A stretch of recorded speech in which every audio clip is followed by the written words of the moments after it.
അപ്പോൾ ഞാൻ പറഞ്ഞല്ലോ, ഇത് പണ്ട് മുതലേ എന്ന് സിവിലൈസേഷൻ സ്റ്റാർട്ട് ചെയ്തോ, അഗ്രികൾച്ചർ സ്റ്റാർട്ട് ചെയ്തോ അന്ന് മുതലുള്ളതാണ് മനുഷ്യനും വന്യജീവി സംഘർഷവും. അല്ലെങ്കിൽ പറഞ്ഞാൽ മനുഷ്യൻ ഉണ്ടായ കാലം മുതൽ മനുഷ്യനും വന്യജീവി സംഘർഷവും ഉണ്ട്. സംഘർഷം എന്ന് പറയാൻ പറ്റില്ല, ഒരു സ്റ്റേജ് കഴിഞ്ഞപ്പോൾ മനുഷ്യനായിരുന്നു അങ്ങോട്ട് ചെയ്തുകൊണ്ടിരുന്നത്.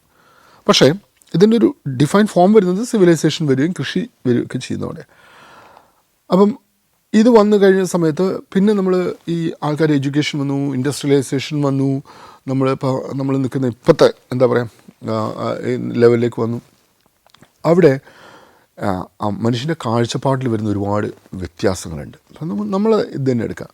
നമ്മൾ 58 വരുന്ന കുടിയേറ്റം വരുന്ന സമയത്ത്, അതായത് പറഞ്ഞാൽ ഗവൺമെൻറ് വിടുകയാണ്, ആൾക്കാരെ വിടുകയാണ്. കാരണം ബിക്കോസ് ഭക്ഷണത്തിന് വേണ്ടി, മോർ പ്രൊട്ടക്ഷന് വേണ്ടി കാട് കൊടുക്കുകയാണ്.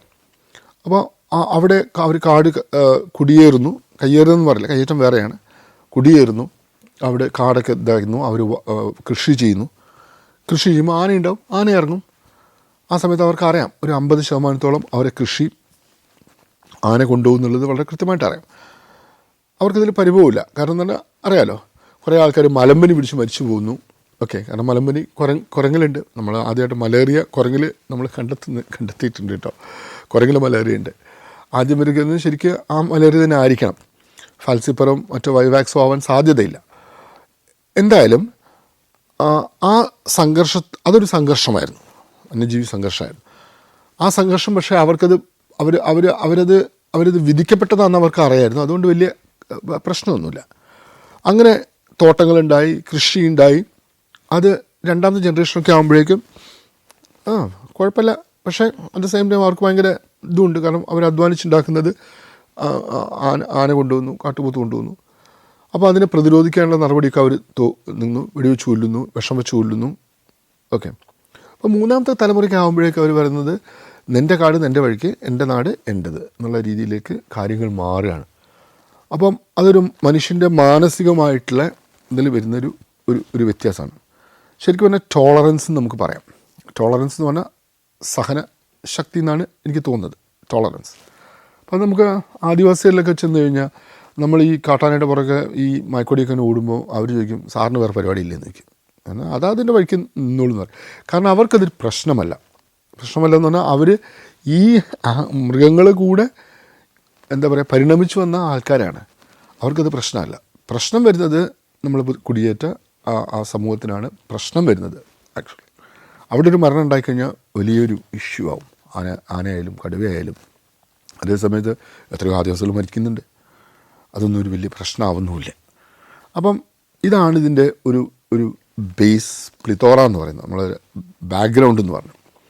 പിന്നെ എന്തുകൊണ്ട് ഈ കോൺഫ്ലിക്റ്റ് ഇത്രയും കൂടിയിട്ടില്ല എന്ന് ഞാൻ ഒരിക്കലും പറയുന്നില്ല. കോൺഫ്ലിക്റ്റ് കൂടിയിട്ടുണ്ട്, പല രീതിയിൽ കൂടിയിട്ടുണ്ട്. അതാണ് നമ്മൾ പഠന വിഷയമാക്കുന്നത്. ഒന്നാമത് ഞാൻ പറഞ്ഞ ഈ ടോളറൻസിൻ്റെ ഒന്ന് വ്യത്യാസം. രണ്ടാമത്തെ ഇഷ്യൂ എന്ന് പറഞ്ഞാൽ നമ്മൾ കണ്ടെത്തിയൊരു രസകരമായ കാര്യം എന്ന് പറഞ്ഞാൽ ആനിമലും അഡാപ്റ്റ് ചെയ്യുന്നുണ്ട്. അതായത് മൃഗങ്ങളും അഡാപ്റ്റ് ചെയ്യുന്നുണ്ട്. അതിന് ഒരു ഇൻട്രസ്റ്റിംഗ് സ്റ്റോറി പറയുന്നത് പറഞ്ഞു കഴിഞ്ഞാൽ, പണ്ടൊക്കെ ഒരൊറ്റ ആന മാത്രമായിരുന്നു കാട്ടാന. പ്രധാനമായിട്ടും കൊമ്പന്മാരാണ് ഇറങ്ങുക, പിടിയാൻ കൂട്ടം ഇറങ്ങുന്നത് വ്യത്യാസമാണ്. ഈ ഒറ്റക്കൊമ്പൻ നമ്മൾ ഒറ്റയാനെന്നൊക്കെ പറയും പഴയ കാലത്ത്. പക്ഷേ ഈ അടുത്ത കാലത്തായിട്ട് നമ്മൾ കാണുന്നുണ്ട് കൂട്ടമായിട്ട് ഇറങ്ങുന്നത്. അതിനു മുമ്പ് ഈ കൊമ്പന്മാരിൽ പലപ്പോഴും ആൾക്കാർക്കൊരു ഇതുണ്ട്, എല്ലാ ആനയും മറ്റേ ഇത് ചെയ്യുന്നുള്ളത്, ഏത് കോൺഫ്ലിക്റ്റ് ചെയ്യാന്നുണ്ട്. കോൺഫ്ലിക്റ്റ് എന്ന് പറഞ്ഞു കഴിഞ്ഞാൽ സംഘർഷം ഏർപ്പെടുന്ന മൃഗങ്ങൾ. ഈ കോൺഫ്ലിക്റ്റിലേക്ക് വരുന്നത് ആൾക്കാർ പറഞ്ഞാൽ എല്ലാ ആനയും കോൺഫ്ലിക്റ്റ് ചെയ്യുന്ന ഒരിക്കലുമില്ല. വളരെ ചുരുക്കം ആനകൾ മാത്രമേ ഉള്ളൂ. ഇപ്പോൾ വയനാടൊക്കെ എടുക്കുകയാണെങ്കിൽ ഒരു 8 ആന മാത്രമേ കോൺഫ്ലിക്റ്റ് ചെയ്യുന്നുള്ളൂ.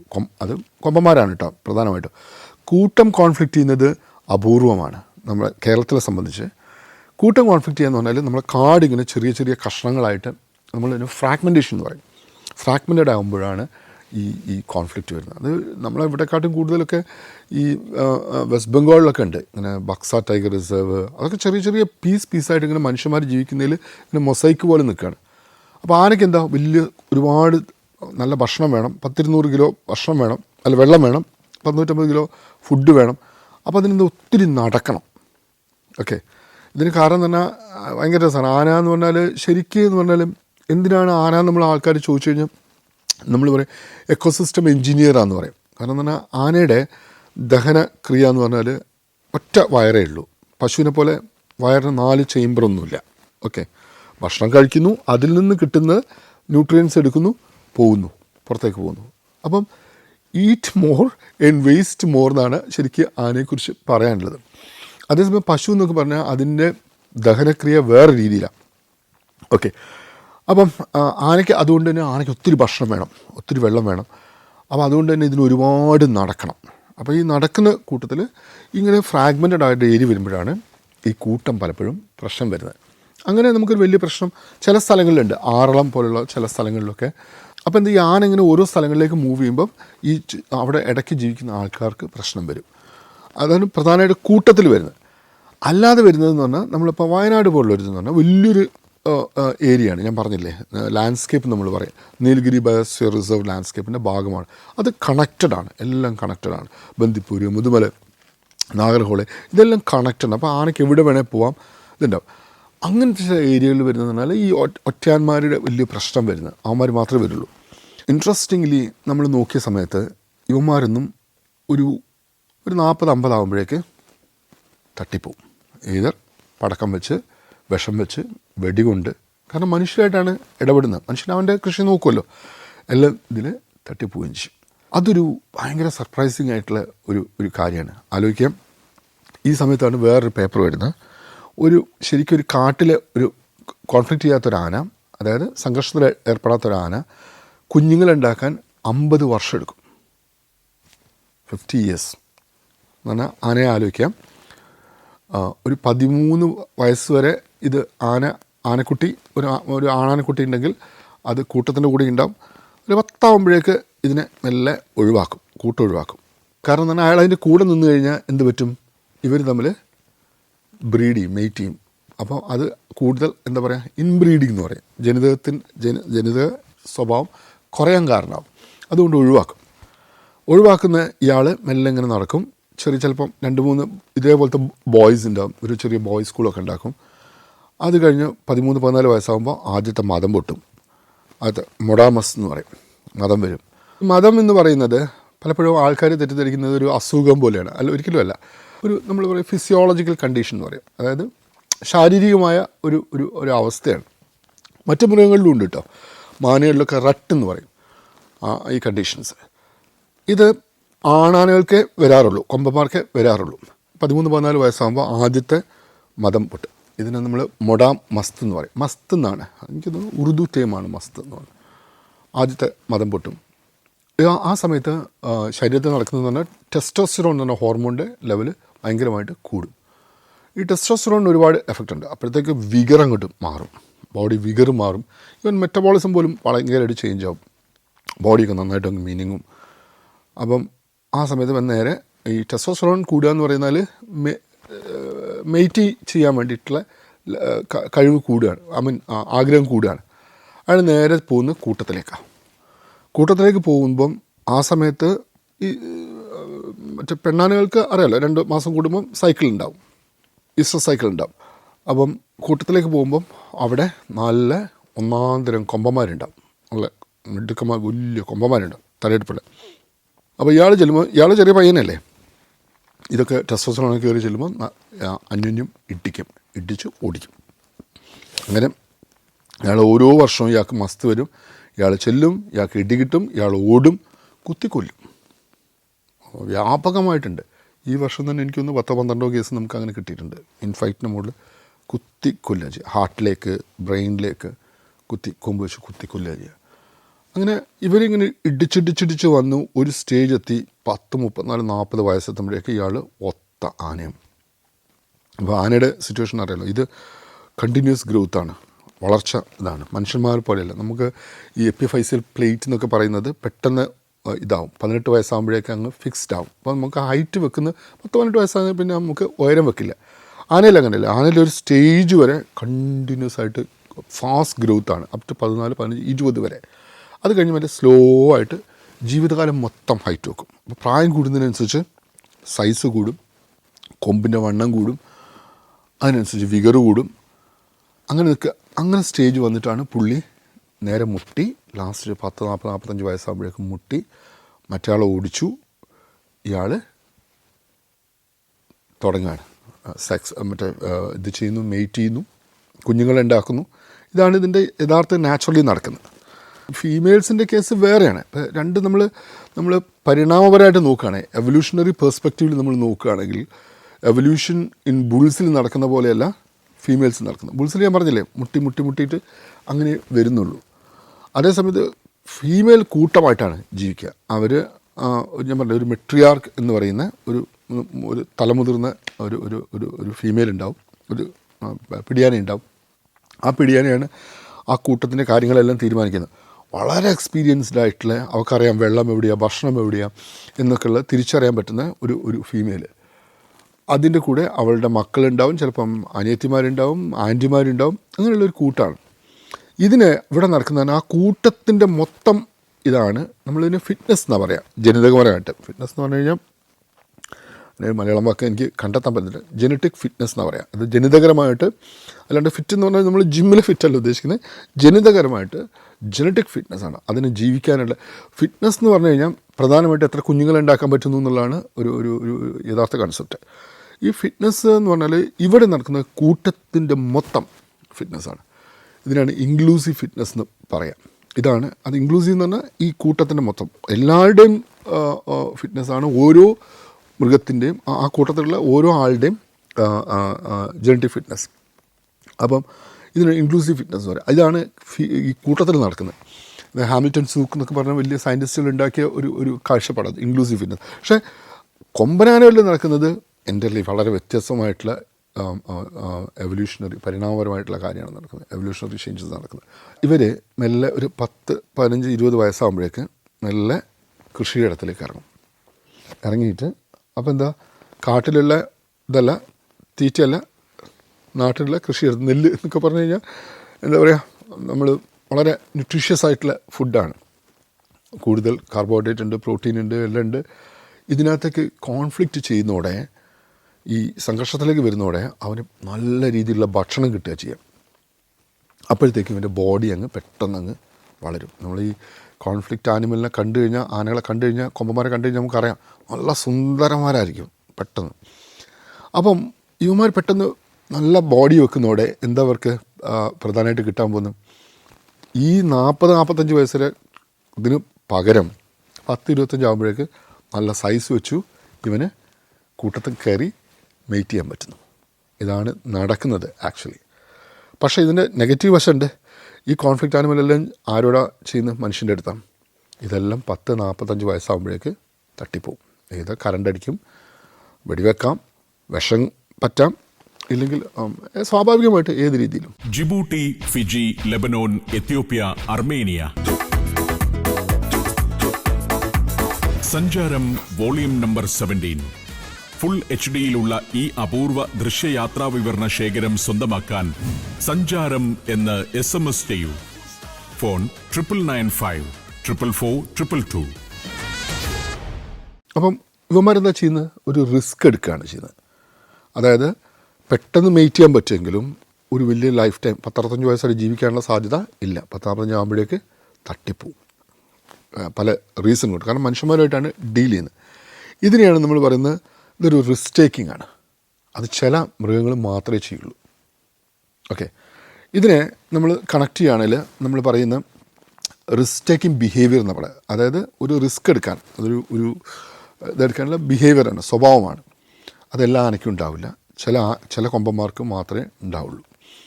അതിന് നമ്മൾ ജനിതകപരമായിട്ട് നോക്കുകയാണെങ്കിൽ നമ്മൾ പറയും റിസ്ക് ടേക്കിംഗ് ജെനറ്റിക്സ് എന്ന് പറയും. അതായത് ഒരു ജീനുണ്ട്, ഒരുപാട് ഈ റിസ്ക് എടുക്കുന്ന ആൾക്കാരിലുണ്ടാകുന്ന, മനുഷ്യന്മാരിലുണ്ട്, അത് വളരെ കൃത്യമായിട്ട് ഡോക്യുമെൻ്റ് ചെയ്തിട്ടുണ്ട്. ഒരുപാട് ജീൻ, ക്രോമസോം 6-ലൊക്കെയാണെന്ന് തോന്നുന്നു, കുറേ ജീൻസ് ഉണ്ട്. ഇതിന് റിസ്ക് ടേക്കിംഗ് ജീൻസ് എന്നാണ് പറയാം. ഇതുള്ള ആൾക്കാർ മനുഷ്യന്മാരാണെങ്കിൽ ചില ഗ്രൂപ്പുണ്ട്, നമുക്കറിയില്ല, ഫാസ്റ്റ് റൈഡേഴ്സ്, ബഞ്ചി ജമ്പേഴ്സ്. ഇവർ റിസ്ക് എടുക്കാൻ തയ്യാറുള്ള ആൾക്കാരാണ്. റിസ്ക് എന്ന് പറയുന്ന സംഭവം എടുക്കുകയാണെങ്കിൽ അവൻ്റെ ജീവിതം ലൈഫ് സ്പാൻ ചെറുതായിരിക്കും. അതേ സമയത്ത് ഹി അട്രാക്ട്സ് ഫീമെയിൽസ്, അതായത് പെട്ടെന്ന് മെയ്റ്റിംഗ് നടക്കും. പെട്ടെന്ന് സ്ത്രീകളായിട്ട് പെട്ടെന്ന് ഇതായിട്ട് ഇത് ചെയ്യാൻ പറ്റും. ഇത് തന്നെയാണ് ആനയിൽ നടക്കുന്നത്, എലഫൻറ്റിൽ നടക്കുന്നത്. ഈ റിസ്ക് ടേക്കിംഗ് ജീൻസ് എലഫൻസിലുമുണ്ട്. അപ്പം ഇതാണ് ചില കൊമ്പന്മാർ മാത്രം റിസ്ക് എടുക്കാനുള്ള പ്രധാന കാരണം. അതാണ് കോൺഫ്ലിക്റ്റിൻ്റെ ഒരു ബേസ്. 3, കാടിൻ്റെ ക്വാളിറ്റി കുറയും. ഓക്കെ, അതിനെ നമ്മൾ ഡീഗ്രഡേഷൻ എന്നാണ് പറയാം. ഫോറസ്റ്റ് ഡീഗ്രഡേഷൻ, ഡീഗ്രേഡ് ചെയ്യുക, അതിൻ്റെ വാല്യൂ കുറഞ്ഞു വരിക.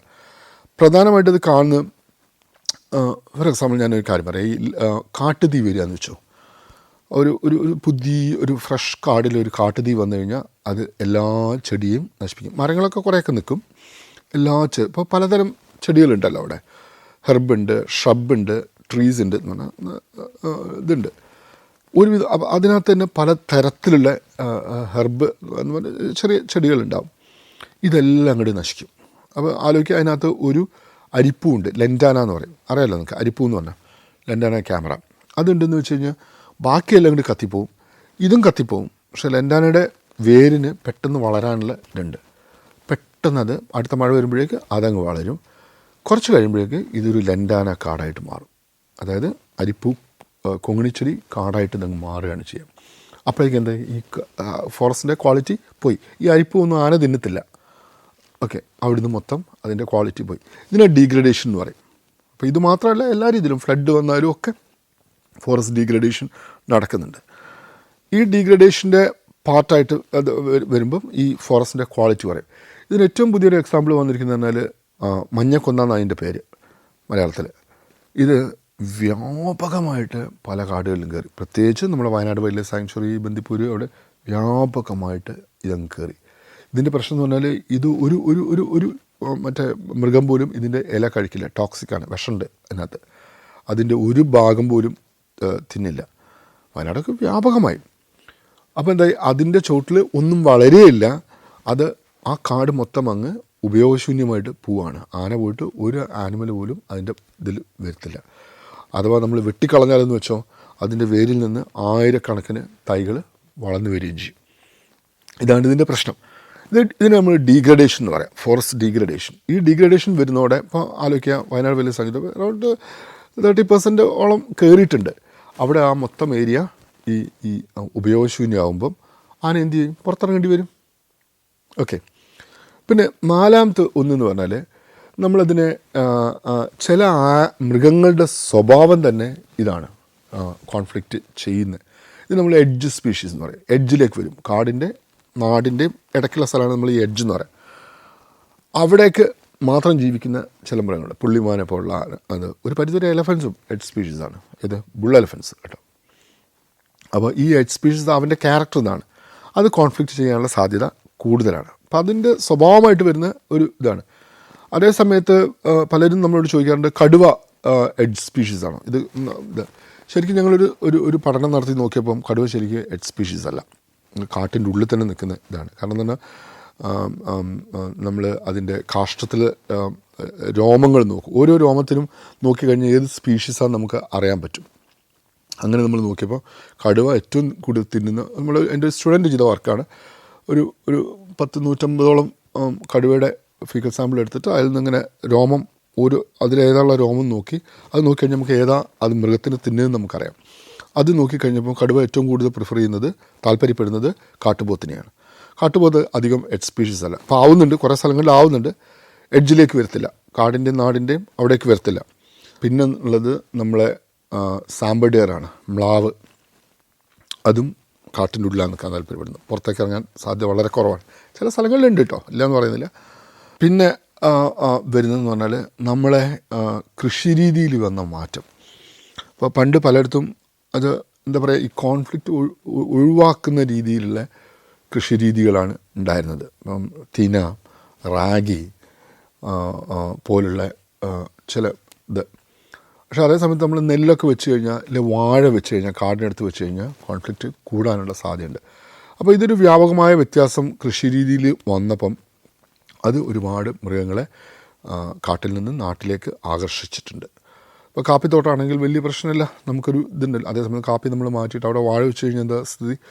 അപ്പോൾ ഫോർ എക്സാമ്പിൾ അത് ഇപ്പം വളരെ രസകരമായിട്ട് ഇത് തന്നെ, നമ്മളെ ആതിരപ്പള്ളി ആ ഏരിയയിൽ പൈനാപ്പിൾ കൃഷി നടത്തി ഭയങ്കരമായിട്ട്. അപ്പോൾ നമുക്ക് തൊട്ടടുത്ത് കാടാണ്. പൈനാപ്പിൾ എന്ന് പറഞ്ഞാൽ ആന പൈനാപ്പിളിൻ്റെ അടുത്തേക്ക് വരുള്ളൂ. അങ്ങനെയുള്ള കൃഷിരീതി, ഇതിനൊരു മാറ്റം വരുന്ന കൃഷിരീതി ഒരു ഒത്തിരി വ്യത്യാസം ഇത് കൂടുതൽ വന്നിട്ടുണ്ട്. മണിയൻ എന്ന് പറഞ്ഞൊരു ആനയുണ്ടായിരുന്നു. പുൽപ്പള്ളി ബത്തേരി ഇടയ്ക്കുള്ള ഒരു ഒരു ഒരു ഒരു ഒരു ഒരു ഒരു ബുള്ളാണ്. വലിയ ആന, നല്ല കൊമ്പൻ, വളരെ സുന്ദരനായിട്ടുള്ള. അത് ഈ ഗ്രാമത്തിൻ്റെ സൈഡിലേ നിൽക്കുന്നു. ഇരുളം എന്ന് പറഞ്ഞ സ്ഥലത്തിൻ്റെ ഗ്രാമത്തിൻ്റെ സൈഡിലേ നിൽക്കുള്ളൂ. പക്ഷേ ഒരു കോൺഫ്ലിക്റ്റ് പോലും ചെയ്യത്തില്ല, ഒരാളുടെ ഇല പോലും പറിക്കത്തില്ല. ആൾക്കാർക്കാണെങ്കിൽ ഈ ആനയോട് ഭയങ്കര സ്നേഹമാണ്. ആൾക്കാർക്ക് ഭക്ഷണം കൊടുക്കും, എല്ലാം ചെയ്യും. ഒരിക്കൽ കയ്യിൽ നിന്ന് മേടിച്ച് കഴിക്കും അത്. ഒരിക്കലും ഞാൻ ഓഫീസിലിരിക്കുന്ന സമയത്ത് പെട്ടെന്ന് ഒരു കോൾ വന്നു, മണിയനെ ആരോ തട്ടിയിട്ടു എന്ന് പറഞ്ഞു. ഞങ്ങൾ പെട്ടെന്ന് ഓടിച്ചെന്ന് നോക്കുമ്പോൾ ഒരാൾ മദ്യപിച്ച് ലെക്ക് കേട്ടിട്ട് അതിൻ്റെ കൊമ്പിൽ തൂങ്ങാൻ പോയതാണ്. അയാൾ ജസ്റ്റ് ഒന്ന് തട്ടിയിട്ടാണ്. അത്രയും ഡൊസൈലായിട്ടുള്ള എലഫൻറ്റ്. അതേ സമയത്ത് ആൾക്കാർക്കെല്ലാം ഭയങ്കര പ്രിയങ്കരൻ, യൂട്യൂബിലൊക്കെ വളരെ ഇതുണ്ട്. അതേ സമയത്ത് ഇയാൾക്ക് മതം പൊട്ടിക്കഴിഞ്ഞാൽ ഇയാളൊരു പോക്ക് പോവും. ഞാൻ പറഞ്ഞല്ലോ, മതം പൊട്ടിക്കഴിഞ്ഞാൽ തിരിച്ചു വരുന്നത് കുത്തേറ്റിട്ടാണ് വരിക. നല്ല ഇൻഫൈറ്റിൽ നല്ല കുത്തേറ്റിട്ടാണ് വരിക. എനിക്ക് തോന്നുന്നത് ഞാൻ 7-8 തവണയും കണ്ട് അതിനെ മയക്കുവെടി വെച്ചിട്ടുണ്ട്. എന്നിട്ട് ഞാൻ തുന്നിക്കെട്ടും.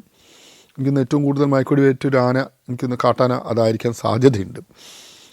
ഈ ലാസ്റ്റ് അവൻ മരിക്കുന്നതും അങ്ങനെയാണ്. വേറൊരു ആന നെഞ്ചിലേക്ക് കുത്തിക്കയറ്റിയിട്ടാണ് മരിക്കുന്നത്. ഞങ്ങൾ കടുവയുടെ കുറേ മൂത്രം കളക്ട് ചെയ്തു തിരുവനന്തപുരം സൂന്ന്. ഡോക്ടർ ജേക്കബ് ഹെൽപ്പ് ചെയ്തിട്ട് കുറേ യൂറിൻ കളക്ട് ചെയ്തിട്ട് ഞങ്ങൾ എന്ത് ചെയ്തു, ഒരു കപ്പത്തോട്ടുണ്ടായിരുന്നു വയനാടിൻ്റെ അടുത്ത്, മുത്തങ്ങയ്ക്ക് അടുത്ത് ഒരു വലിയൊരു കപ്പ. അവിടെ പന്നികളെ കൊണ്ട് ഒരു നിവൃത്തിയില്ല. അപ്പം അതിന് ചുറ്റും നമ്മൾ സ്പ്രേ ചെയ്തു. അപ്പം പന്നി വന്നില്ല. ഈ ഇതിൻ്റെ മണം കിട്ടിയിട്ട്, കടുവയുടെ മണം കിട്ടിയിട്ട് പന്നി വന്നില്ല. പക്ഷെ വേറൊരാൾ വന്നു, വേറൊരു കടുവ വന്നു.